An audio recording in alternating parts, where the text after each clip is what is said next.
Y a los que nos escuchan por este medio, saludos a los que están convalecientes, a las que están paridas en sus casas. Entonces los estamos saludando también. Bueno, volvamos a nuestro tema en esta mañana acerca de la supremacía de Cristo en las Escrituras. Y estamos viendo a Cristo en los Salmos. En los Salmos.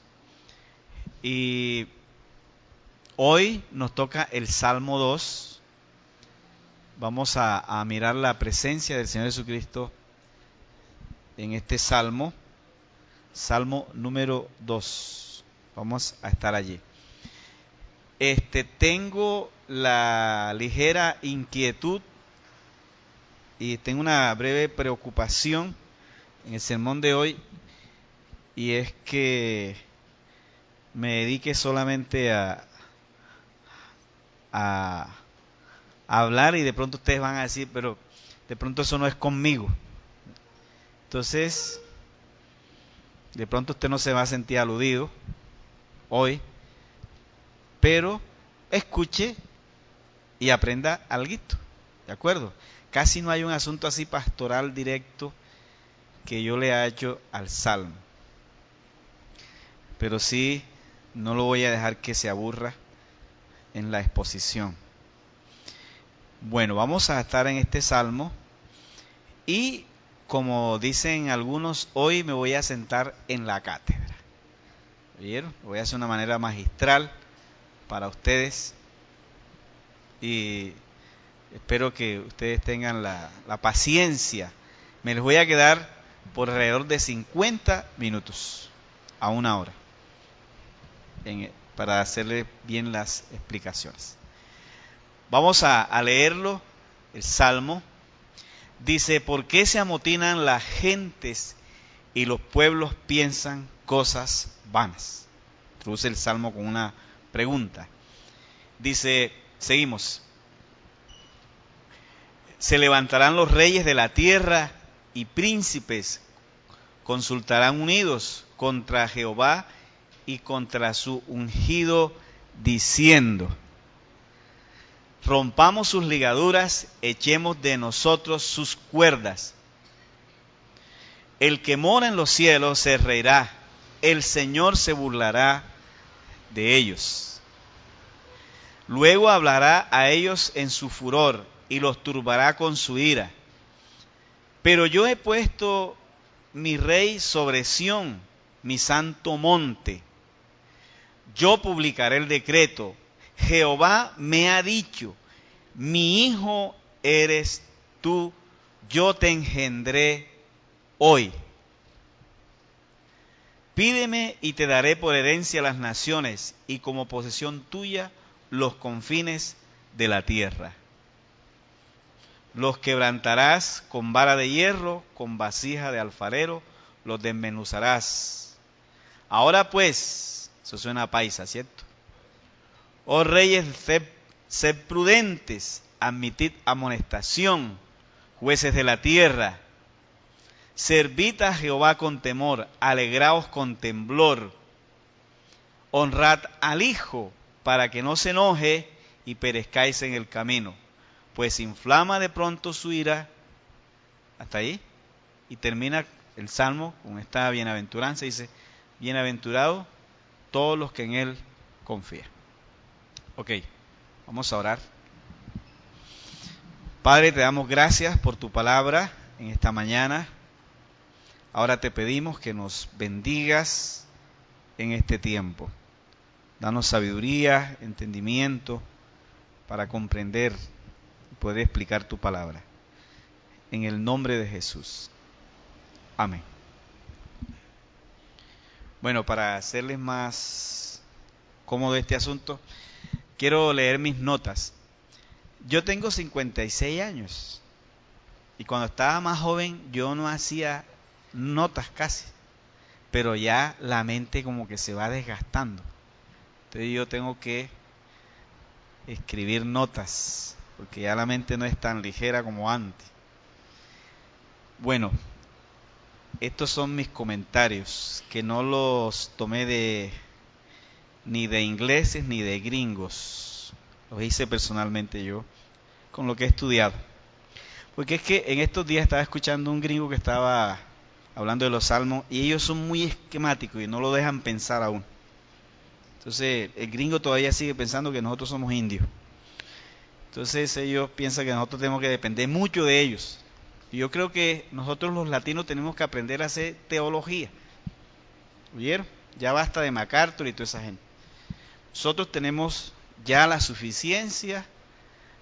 Por eso hemos ido a un seminario a estudiar. Por eso podemos hacer nuestras traducciones directamente del hebreo al español, del griego también, revisar la Septuaginta, el texto hebreo, para conocer a fondo algunas cosas. Bueno, aquí están mis comentarios. Les voy a contextualizar el Salmo.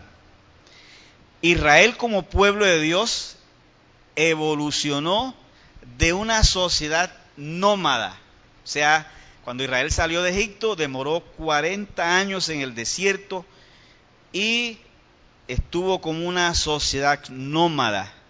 Luego, cuando entró a la tierra prometida, se convirtió en una sociedad tribal, formada por tribus. Este es el desarrollo histórico de Israel. Alrededor de 200 años se conformaron como una cultura tribal.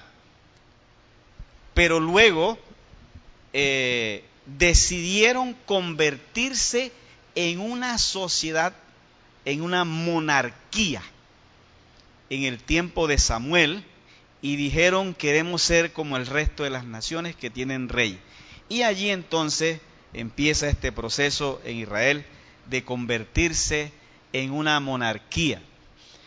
Fue tan importante el desarrollo de la monarquía en Israel que cuando llegó al trono el tercer rey de Israel, porque el primer rey de Israel fue Saúl, el segundo David, cuando llegó Salomón, ya habían casi 80 años de monarquía, y durante el reinado de Salomón, Israel logró su máximo esplendor. Inclusive fue conocido en Oriente como una de las grandes monarquías, esplendorosas, ricas, poderosas, en el tiempo de Salomón.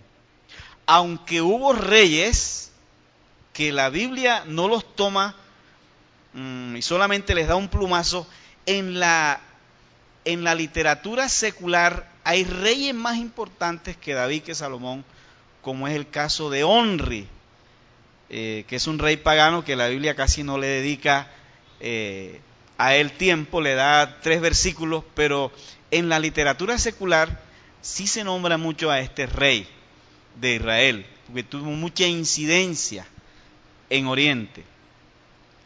Ahora, podemos decir aquí con toda libertad que Israel es la primera cultura que se declara como teocracia.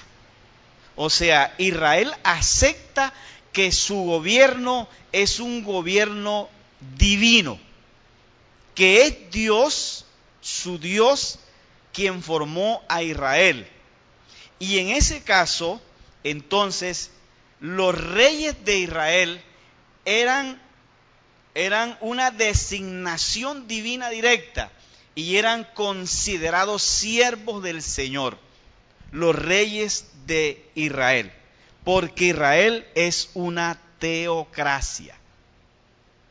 ¿Oyeron? Entonces, en el Antiguo Testamento podemos ver entonces que Israel abiertamente es una teocracia.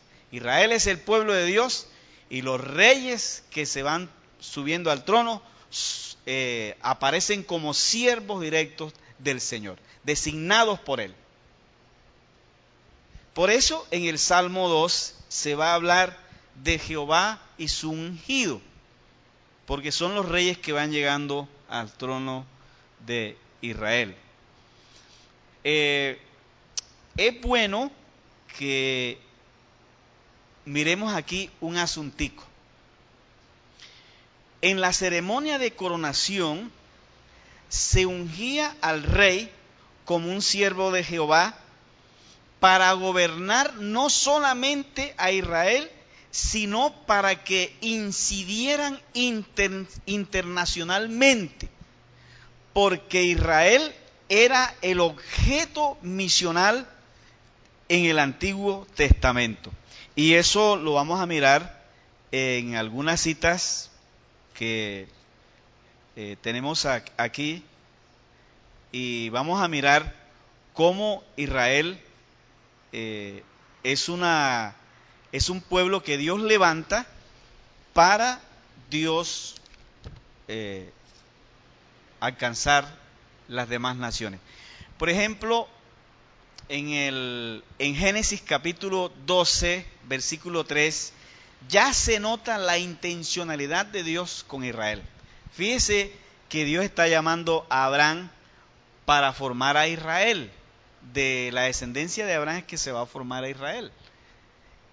Y aquí donde Dios está hablando con Abraham, mire lo que le dice: bendeciré a los que te bendijeren y a los que te maldijeren maldeciré, y serán benditas en ti, ¿qué cosa? Todas las familias de la tierra. O sea, Dios está formando a Israel pensando en todas las familias de la tierra. Israel no es un fin en sí mismo. Israel es el instrumento de Dios para las naciones. Entonces ya desde aquí Dios está diciendo: mi pensamiento son las naciones, las familias de la tierra. Y luego Pablo en Gálatas, cuando está haciendo teología bíblica, lo vuelve a decir, que a Abraham se le dio las buenas nuevas para los gentiles, que somos nosotros. Entonces ya aquí vemos que hay una intencionalidad de Dios al formar a Israel como pueblo de Él, y es alcanzar las familias de la tierra. Obvio que nosotros estábamos en el corazón de Dios. En Éxodo 19,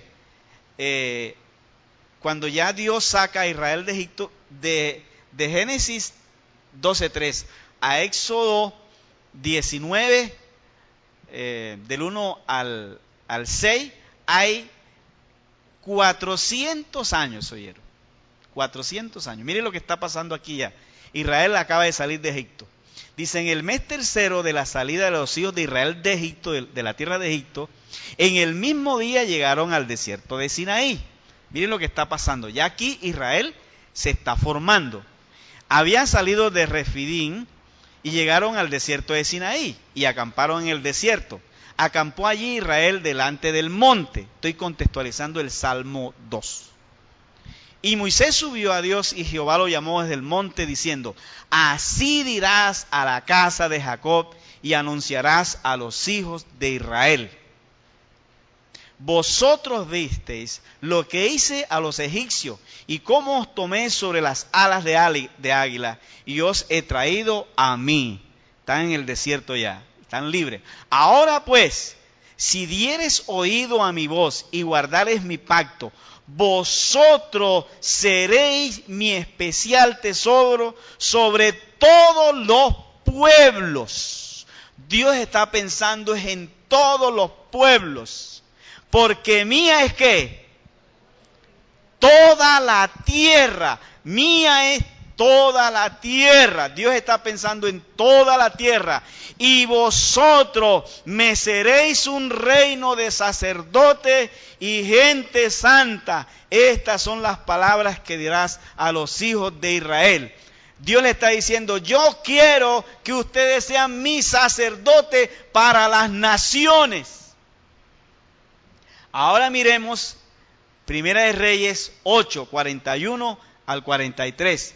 Ya aquí está Salomón inaugurando el templo. Ya aquí estamos a 1000 años de la salida de Israel de Egipto.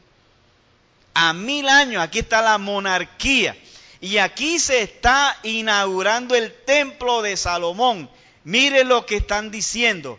Asimismo, el extranjero que no es de tu pueblo Israel, que viniere de lejanas tierras a causa de tu nombre, dice, oirán de tu gran nombre, de tu mano fuerte y de tu brazo extendido, y vinieren a orar a esta casa, hablando del templo, Oiga lo que dice. Tú oirás desde los cielos en el lugar de tu morada y harás conforme a todo por lo cual el extranjero te hubiese clamado a ti, para que todos los pueblos de la tierra conozcan tu nombre y te teman como tu pueblo Israel. Entiendan que tu nombre es invocado sobre esta casa que yo te edifiqué. Dice, yo quiero que todos los pueblos aprendan a temerme como Israel va a aprender a temerme. Ese es el propósito que tengo con ustedes. Pero los judíos creyeron que el asunto era para ellos apenas y se embolsillaron a Dios y fracasaron. Pero el deseo de Dios era alcanzar las naciones. ¿Oyeron? Ahora, yo les voy a decir una cosita aquí. El fin de Dios no es con nosotros. Nosotros somos apenas un instrumento de Dios. De tal manera amó Dios que no dice que a la iglesia. Dios ama es a la sociedad. La iglesia no es el objeto, el fin de Dios. El fin de Dios es la sociedad. Nosotros apenas somos el objeto misional de Él para la sociedad. Entonces no nos engañemos con eso, que eso le pasó a Israel. Y mucho cuidado con ese asunto. Ok, este es un poquito de contextualización. Entonces, ¿qué está diciendo Dios? Hombre, mire, yo escogí Israel es para esto, para alcanzar las naciones. Y entonces ahora Dios, a través de la monarquía, eso es lo que Él está diciendo. La ley, los ritos levíticos, el pacto, el templo, las bendiciones económicas que Dios le dio a Israel, era para que Israel diera a conocer a las naciones a Jehová, el Dios verdadero. Sin duda, Israel es el agente misionero de Dios en el Antiguo Testamento. Y las naciones y sus reyes eran considerados los siervos del Señor para las naciones. En el Salmo 2 encontramos entonces la hostilidad de las naciones hacia el propósito divino. Y entonces volvamos ahora sí al Salmo 2 para que veamos un poquito cómo las naciones, y aquí se utiliza la palabra, hay dos maneras de hablar de naciones en el hebreo, o de hablar de pueblo, que son lo mismo, que es a Goyim y Amín.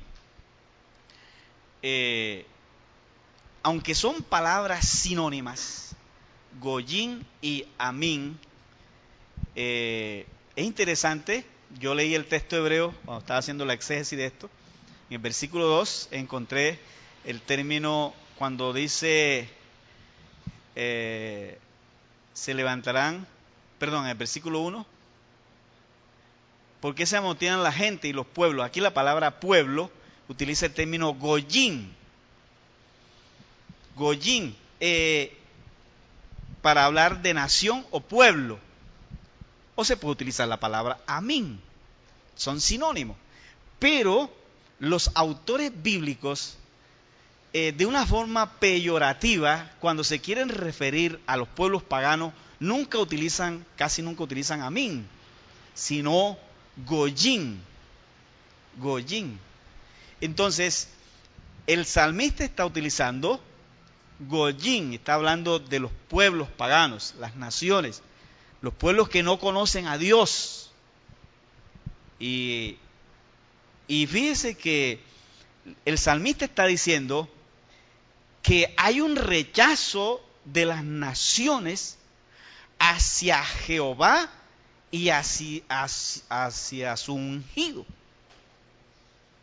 en el Salmo. Entonces, esto es lo que vamos a mirar aquí en el Salmo. Israel, el instrumento de Dios. Los reyes son un siervo del Señor, la monarquía, para incidir en las naciones. Ahora el Salmo está diciendo que hay un rechazo de las naciones hacia Israel y hacia a su ungido. He estado leyendo varios comentarios, consulté 3 comentarios sobre la estructura del Salmo, y los gringos siempre lo mismo, ¿no? no lo dejan pensar uno. Entonces yo dije, no, yo voy a buscar mi propia estructura. Entonces los gringos o los comentaristas hacen esto, estructuran el Salmo en cuatro secciones. Del versículo 1, dicen los comentarios, esto lo saqué de los comentaristas para que ustedes lo tengan. Dice, del versículo 1 hasta el 3, palabras de las naciones rebeldes. Versículo 4 al 6, palabras del Señor que está en los cielos. Versículo 7 al 9, palabras del Rey ungido. Versículo del 10 al 12, palabras del salmista. Personalmente creo que el Salmo es una descripción que el salmista hace de la soberanía de Dios sobre los pueblos. Sí, Señor. Y yo hice mi propia estructura. Yo creo que el Salmo tiene una forma de punto crucial. O sea, del versículo 1 hasta el 3 está lo que el salmista está diciendo acerca de lo que dicen las naciones paganas. Y del versículo 4 hasta el 9, el salmista está diciendo qué piensa Dios y su ungido. Y el versículo 10 hasta el 12, creo que el salmista le da unas recomendaciones a las naciones. Entonces yo lo voy a tomar por el lado mío para compartirlo con ustedes. Observen el Salmo. Ahí no lo alcanzan a ver todo. En esta sección, del versículo 1 hasta el 2, el Salmo empieza con esta pregunta. ¿Por qué se amotinan la gente y los pueblos piensan cosas vanas? O sea, el salmista está diciendo que es inaudito que haya un rechazo de las naciones paganas hacia Jehová. ¿Por qué? Porque el salmista está pensando que de Jehová es la tierra y su plenitud, el mundo y los que en él habitan. ¿Qué salmo dice así? Salmo 24. ¿Cierto que así dice? De Jehová es la tierra y su plenitud, el mundo y los que en él habitan. O sea, a Dios le asiste el derecho, por ser creador y sustentador del universo, de incidir en las naciones. Entonces, el salmista está diciendo, ¿por qué se amotinan la gente y los pueblos piensan cosas vanas? Es inaudito.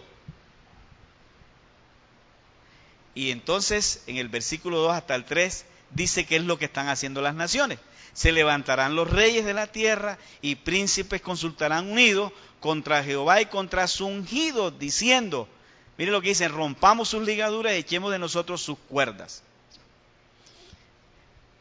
Y es interesante, ¿no? En esta sección el salmista describe cómo las naciones, los goyim, abiertamente y conscientemente rechazan la injerencia divina en los asuntos de las naciones. El salmista introduce esta sección con una pregunta que muestra una actitud inaudita de las naciones hacia Jehová, porque él concibe que Jehová es el dueño de todo. Las naciones buscan consenso internacional para oponerse a Dios y a su ungido y rechazar sus cuerdas y legaduras. Esto nos recuerda la Torre de Babel. Cuando hacemos analogía, o sea, esa es una manera, esa es parte de la hermenéutica, la analogía. Se llama analogía de la fe. Analogía es colocar dos pasajes y compararlos. Cuando nosotros cogemos este salmo y lo comparamos con Génesis 11, nos da igual. Hay consenso de las naciones para oponerse a Dios. En la construcción de la Torre de Babel, los pueblos se pusieron de acuerdo. Y es donde Dios vino y para confundir las lenguas, para que se perdieran en el acuerdo. Y esa es la razón bíblica de las diferentes lenguas. Entonces, aquí también las naciones están buscando consenso para oponerse a Dios y rebelarse contra Él. diciendo: rompamos sus ligaduras y rompamos sus cuerdas. Y es interesante. Ahora, les voy a dar un dato hermenéutico para los que estudian el Salmo. Al principio de los Salmos, mucho tiempo atrás, inclusive uno en el texto hebreo lo encuentra, el Salmo 1 aparece haciendo parte del Salmo 2. Pero ya después aparece dividido, al principio. Cuando ustedes leen el Salmo 1, que aquí lo leyó Laura hoy, ustedes van a encontrar que hay una rebelión individual. Hay una decadencia del varón que sigue el consejo de los malos, que camina el camino de los pecadores y que se sienta en la silla de los escarnecedores, y que son como el tamo que arrebata el viento. Y lo contrasta con el justo, no así los justos. Dice que meditan en la ley de Jehová. Entonces, el Salmo 1 habla de una responsabilidad individual. El Salmo 2 habla de una responsabilidad nacional. Consenso de las naciones. El Salmo 1 habla de un deterioro individual. El Salmo 2 habla de un deterioro nacional, de una sociedad completa. ¿Qué nos deja eso en la mente? Que el Salmo 1 es primero que el Salmo 2. Vea qué lógica. Eso nos enseña que todo deterioro nacional empieza primero con un deterioro individual. Que una sociedad se va deteriorando a medida que los individuos se van deteriorando. Y es interesante ver el consenso. Miren, paren bola y miren para acá lo que les voy a decir. Hace 40 años atrás, y aquí estamos algunos que vivimos ese tiempo, yo tengo 56 años, que nos levantaron con la ranchera de Antonio Aguilar, y los vallenatos eran en guitarra, 40 años atrás.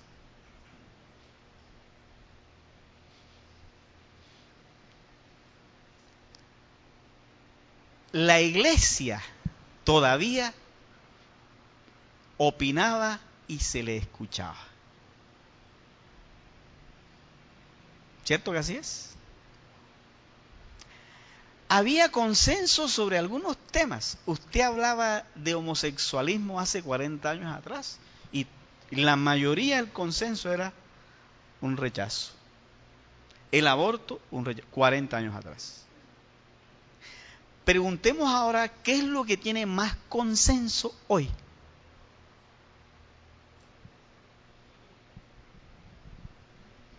¿Qué tiene más consenso hoy en la sociedad? ¿Qué dicen los Samper que escriben en Semana? Que Colombia no se debe gobernar con la Biblia. Que Colombia es un estado, es un estado, ¿cómo es que? Laico. Que la Biblia aquí no se puede tener en cuenta para nada. La sociedad misma está rechazando. Y cuando dice rompamos sus ligaduras, la palabra ligadura en el texto es una figura que el salmista toma de cuando el animal que ara va en el yugo con el otro ligado, a arar, unido al otro. Dice, rompamos las ligaduras que nos llevan. Y se están refiriendo a los mandamientos de la ley, a las enseñanzas que Israel imparte hacia las naciones. Y cuando en el texto dice rompamos la ligadura, dice no queremos nada de eso. No queremos nada de las tradiciones de estos pueblos. Y hoy en día sucede lo mismo. Las enseñanzas cristianas son rechazadas hoy en día. Gran y paradójico. Al niño ya no se le deja leer la Biblia en la escuela, sino que la lea el adulto en la cárcel. Interesante. Claro que en la cárcel la dejan leer, pero en la escuela el niño no se deja, porque esa es la sociedad. Es interesante que ya aquí en esta sociedad es más deshonroso ver a una mujer amamantando a su hijo que a dos hombres besándose. Está prohibido que una mujer amamante en público, pero es un derecho que dos mujeres se besen en público. Porque la sociedad ha roto. Y nosotros los occidentales, que tenemos la influencia del cristianismo, todavía guardamos muchas de los valores. Porque hay culturas que no tienen concepto de pecado, como los budistas, los musulmanes. Los únicos que tenemos concepto de pecado somos los cristianos, que nos los ha enseñado el cristianismo. Pero la sociedad quiere romper con eso. Y es aquí entonces donde se da todo este asunto de la ruptura de las naciones, con todo lo que tenga que ver de las enseñanzas cristianas. Ahora fíjese, yo me metí ya en el campo de las aplicaciones, sin todavía terminarles a ustedes el recorrido del Salmo. Bueno, pero ya vamos a arrancar por allí. Hay un datico que quiero recordarles aquí. Todos los que hemos leído la historia bíblica sabemos que la monarquía de Israel terminó en el año 500 antes de Cristo. Que en Israel hubo dos monarquías, la de Israel que estaba en el norte y la de Judá que estaba en el sur. Y que la del norte se la llevó a Siria y la del sur se la llevó a Babilonia al cautiverio. Y naufragaron en las olas de la historia, de la fuerza de los imperios de su momento, la monarquía de Israel. Y nunca más volvió a aparecer la monarquía judía. Nunca más, hasta el día de hoy. Ahora, ¿qué hacen los autores bíblicos ante el fracaso histórico de Israel? Entonces, aquí es donde voy a tocar con ustedes el tema de la presencia de Cristo en el Salmo. ¿Ok? Miren cómo los autores bíblicos toman este Salmo para ya no hablar de David y su ungido o de Salomón, que en su momento del contexto eran ellos los que estaban luchando contra las naciones. Miren la presencia de Cristo. Es el salmo más citado en el Nuevo Testamento. Este y el Salmo 110, los más citados. Vayamos, miren cómo los autores bíblicos lo toman. Quiero que estemos en el libro, primero Mateo 3:17, que dice, este es mi Hijo amado, en el que tengo toda complacencia. Fíjese lo que dice el Salmo en el versículo 7. Yo promulgaré el decreto.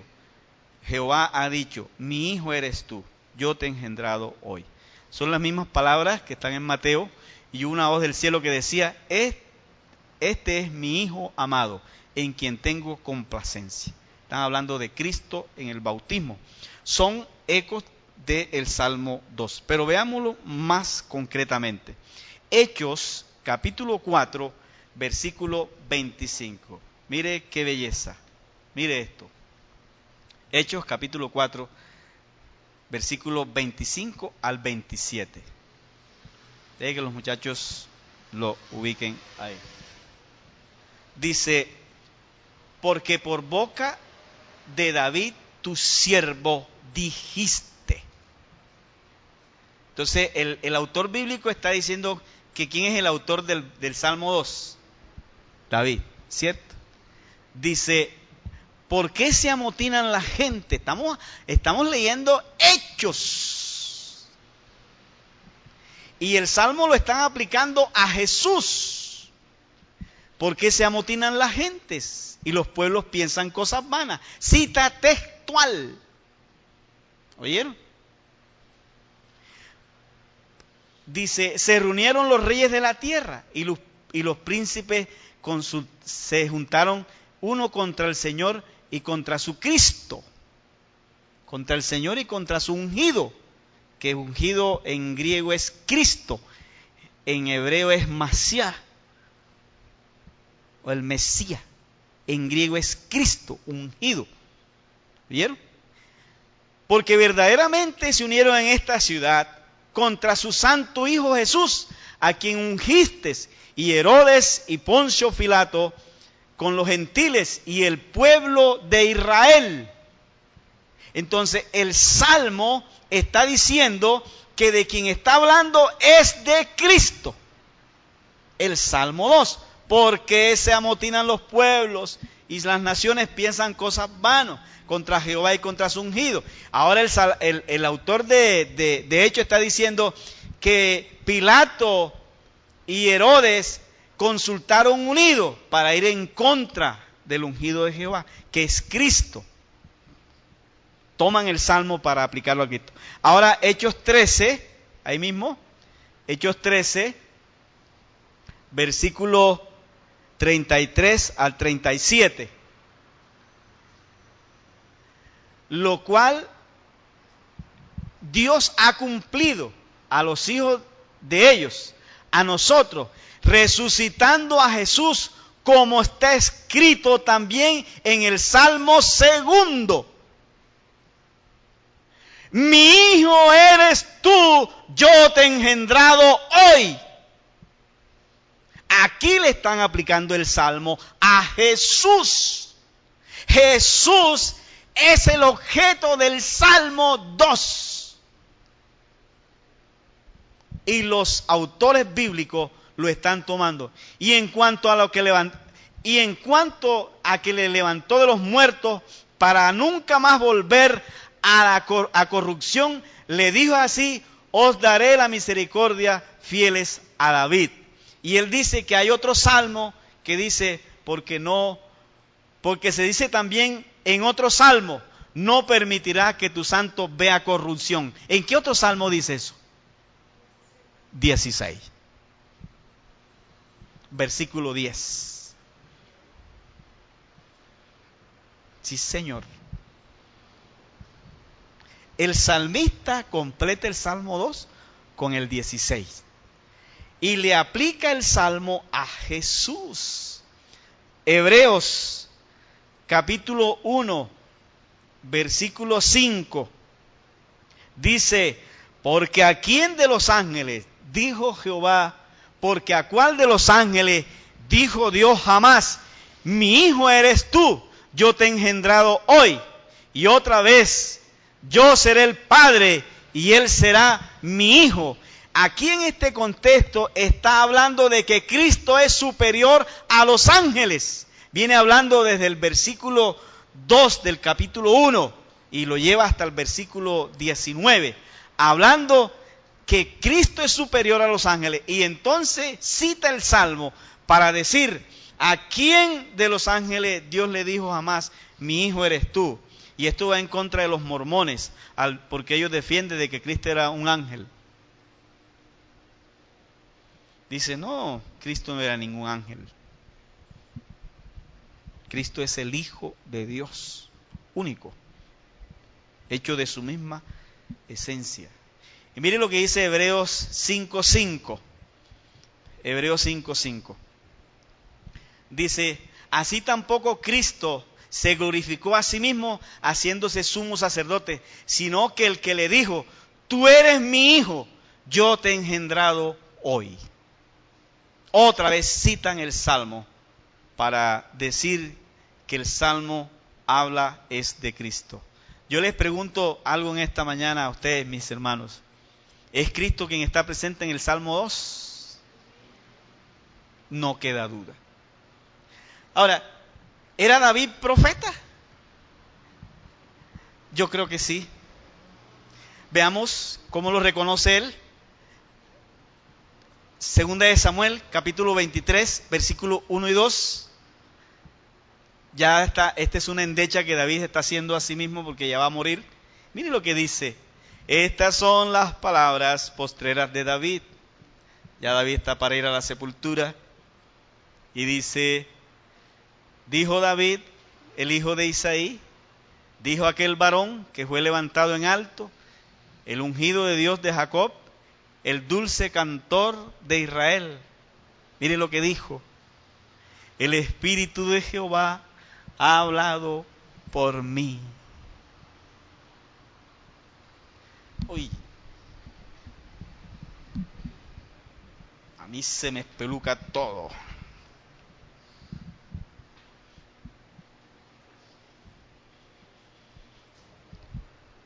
Mil años vivió David antes de Cristo. 1000 años. Es mucho tiempo. Y ya lo anunciaban. Por eso hablamos de la supremacía de Cristo en este salón. El incomparable, al cual todos nosotros debemos rendir reverencia. 1000 años ya David, el Espíritu lo movía a hablar de él. Dice, el Espíritu de Jehová ha hablado por mí y su palabra ha estado en mi lengua. Y mire lo que dice el 3. La roca, dice, hablaba conmigo. El Dios de Israel ha dicho, me habló la roca de Israel. Y la roca es Cristo. Lo dice 1 Corintios 10, versículo 3, que Él es la roca de donde brotaba el agua. Dice, Cristo mismo me hablaba. La roca de Israel habló conmigo. Mi Señor. Y sin duda, tenemos en Cristo. Yo quiero dejarles un detalle aquí. Esto sí, aquí sí nos va a caer, como dicen por ahí, hay una canción que se llama La Porra Caimanera. ¿Sí la han oído?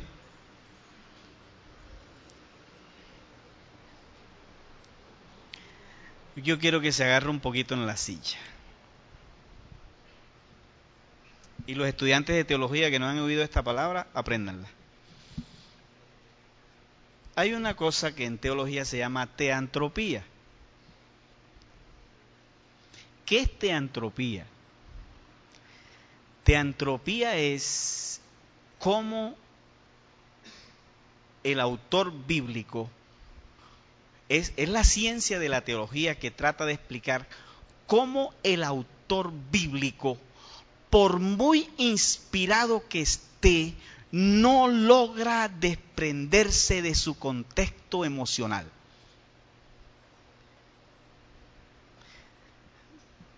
Teo, que es Dios, y antropía, que es hombre. ¿Cómo se fusionan? Cómo Dios inspira al autor bíblico, pero éste no pierde su facultad contextual. El autor bíblico, por eso la Biblia es un libro fenomenológico, de lenguaje fenomenológico, porque el autor bíblico, como ve los episodios, así los narra. Por ejemplo, cuando Josué dijo que detente tu sol en Gabaón y tu luna en otra parte que no sé cuál es.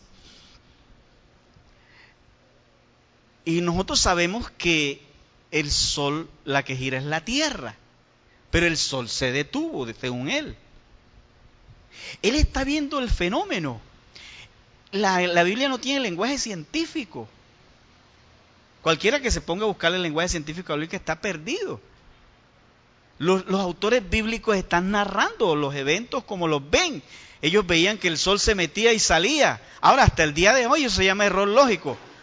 ¿Qué decimos nosotros hoy aquí? Que el sol se mete y sale. Y nosotros sabemos que es la Tierra la que gira. ¿Sí o no? Entonces, nosotros todavía entendemos que es así. Nosotros no decimos hoy en día, dice, bueno, ya la Tierra giró para que el sol se meta. Nosotros no, se metió el sol, salió el sol. Pero sabemos que no es así. ¿Cierto? Entonces, eso es lo que trata de explicar la teantropía. ¿A dónde quiero llegar? Miren, quiero que coloquen el Salmo 2 otra vez. Miren el versículo 5.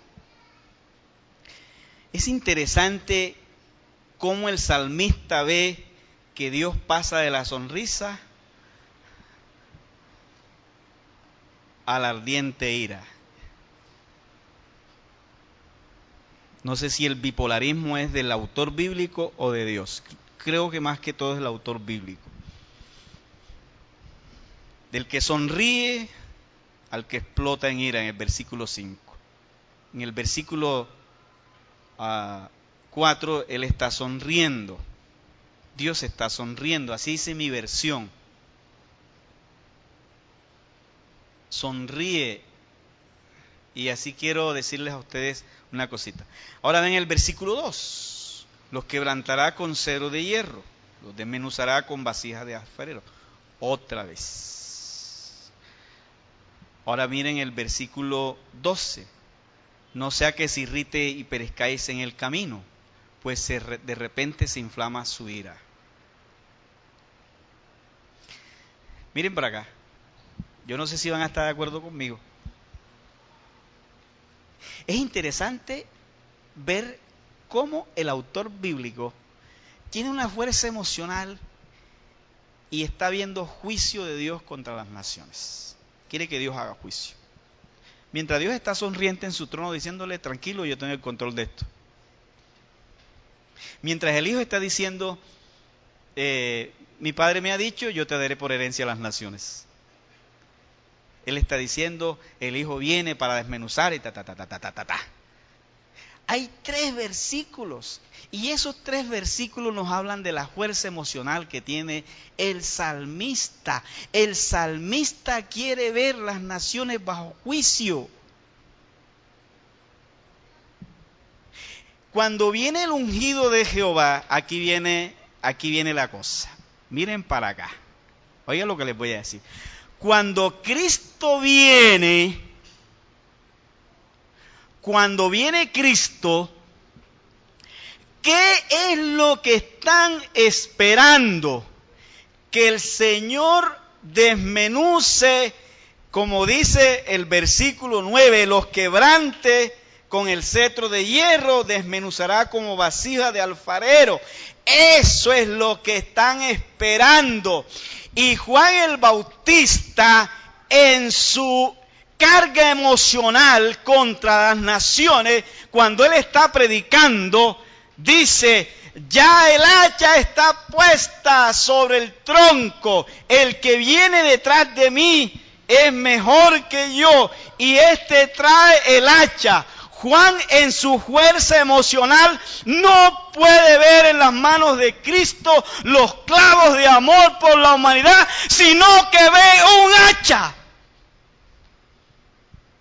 Porque él está cargado emocionalmente. ¿Y cuántos de nosotros también lo que queremos es un hacha para acabar con esta sociedad? Nosotros cargamos una fuerza emocional de juicio contra estas naciones. Y estoy seguro que en este salón hay muchos que desean que Dios le haga juicio a esta sociedad. Yo les pregunto en esta mañana, si Dios hiciera juicio esta noche, ¿algunos de sus familiares se irían en el juicio?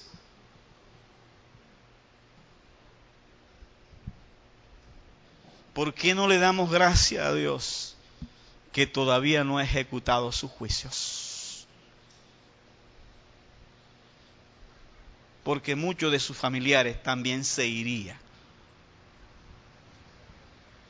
¿Por qué no dejamos la carga emocional? Y estamos como Juan el Bautista, viendo el hacha y no los clavos en las manos. Por eso Juan se confundió cuando estaba en la cárcel y lo mandó a buscar y díganle si es él o esperamos a otro. Como no lo vio con el hacha,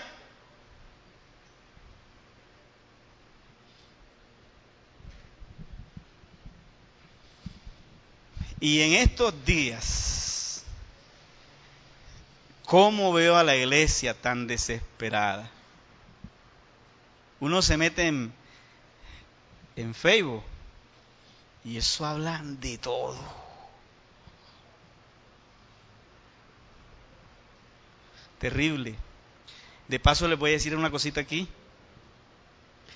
La ideología de género que algunos están diciendo que está metida en el plebiscito, eso es mentira. La ideología de género es un plan de las Naciones Unidas para todas las naciones. Un consenso.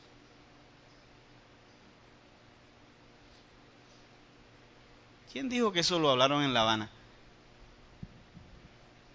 Eso es un asunto que viene para todas las naciones. Aunque ustedes digan el próximo 2 de octubre sí o no, eso viene. Porque eso es un consenso internacional. Son políticas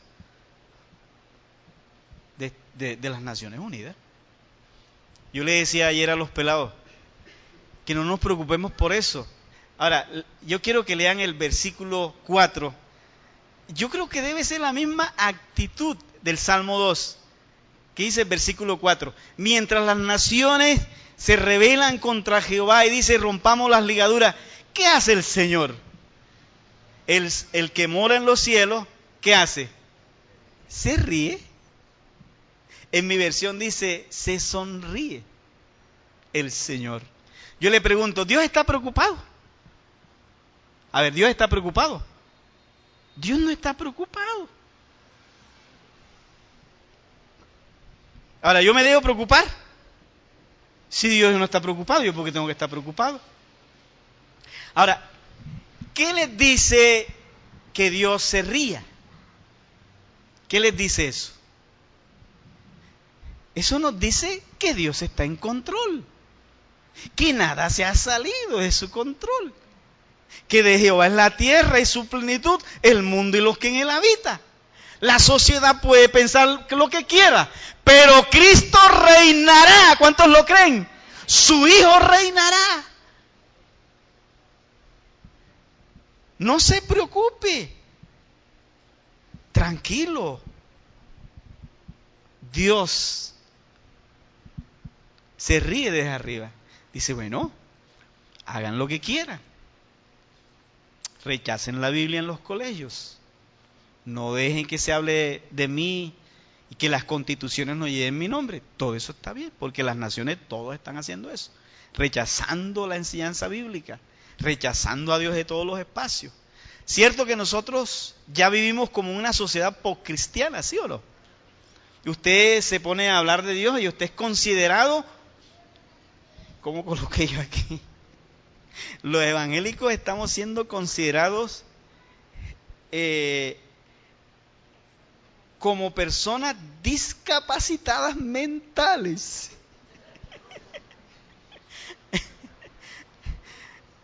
Estamos siendo considerados como discapacitados mentales. ¿Oyeron? Porque esta es una sociedad ya postcristiana. Ya de cristianismo no se puede hablar. Usted no ha ido en FM y sale ahí, oh, escuche de lunes a viernes, consejos prácticos para la vida con el maestro oriental, no sé qué. ¿Cierto? Y sale,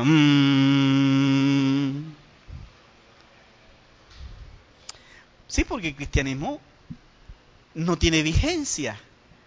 ya son otros los conceptos, las ideas. Entonces, estamos viviendo en una sociedad que ya la opinión nuestra no cuenta. Y en una sociedad que el consenso cristiano ya no lo tiene. O sea, la sociedad de hoy ya discrepa mucho con nosotros. Pero debemos tener la tranquilidad de que Dios está en control. Como les dije al principio, mi temor era que en este sermón casi no hubiese una reacción pastoral. Pero sí quiero dejarles algo para terminar. Al final del Salmo, el salmista le recomienda a las naciones lo siguiente. En el versículo 10 dice: oh reyes, actuad sabiamente. Dice: ahora pues, oh reyes, sed prudentes. Acá mi versión dice sabiamente, ¿no? Es lo mismo. Sed prudentes, admitid amonestación, jueces de la tierra. Es un paralelismo del Salmo para llamar a la cordura a los reyes, a los líderes mundiales, para que por favor sean prudentes con el Señor. Y luego en el versículo 11 les pide algo. Versículo 11: servid a Jehová con temor y alegraos con temblor. El salmista les recuerda a los reyes que de alguna manera ellos también son siervos del Señor, que están al frente de una nación. Entonces les dice que por favor se muestren como servidores del Señor y se regocijen ante Él con temblor. Y en el versículo 12, en mi versión lo voy a leer que se lee mejor: besad los pies al Hijo. Es lo que está en el hebreo y la versión mía lo traduce bien. Besad los pies al Hijo. Allá como dice, honrad al Hijo. Y esta es la mejor traducción, así: besad los pies al Hijo. Quiere decir, humillaos ante su Hijo, ante el Señor Jesucristo. Y el Salmo termina y forma una gran inclusión entre el Salmo 1 y el Salmo 2. Mire cómo termina el Salmo, así como empieza el Salmo 1, con una gran inclusión. Bienaventurados todos los que en Él confían. Bienaventurados todos los que en Él confían. Entonces, el salmista está diciendo: los que confían en Él, de seguro llegarán a buen puerto. Iglesia, ustedes y yo que estamos acá en una sociedad que rechaza a Dios, que rechaza al Señor, que se quiere quitar de encima toda esta enseñanza, les quiero decir: no se preocupen, Dios está en control. ¿Oyeron? Yo he estado en espacios donde se acepta a Dios y se rechaza a Cristo. No sé si a ustedes les ha pasado también. Hay personas que aceptan a Dios pero rechazan a Cristo. Los musulmanes aceptan a Dios y rechazan a Cristo. El judaísmo acepta a Dios y rechaza a Cristo. Y la Biblia no concibe el amor a Dios separado del amor a su Hijo. Quien rechaza al Hijo, rechaza al Padre. ¿Sí o no? ¿Cierto que así es? El que rechaza al Hijo, rechaza al Padre. Quien me rechaza a un hijo a mí, me rechaza a mí. Eso es así. Mis hermanos, que el Señor les bendiga y nos ayude.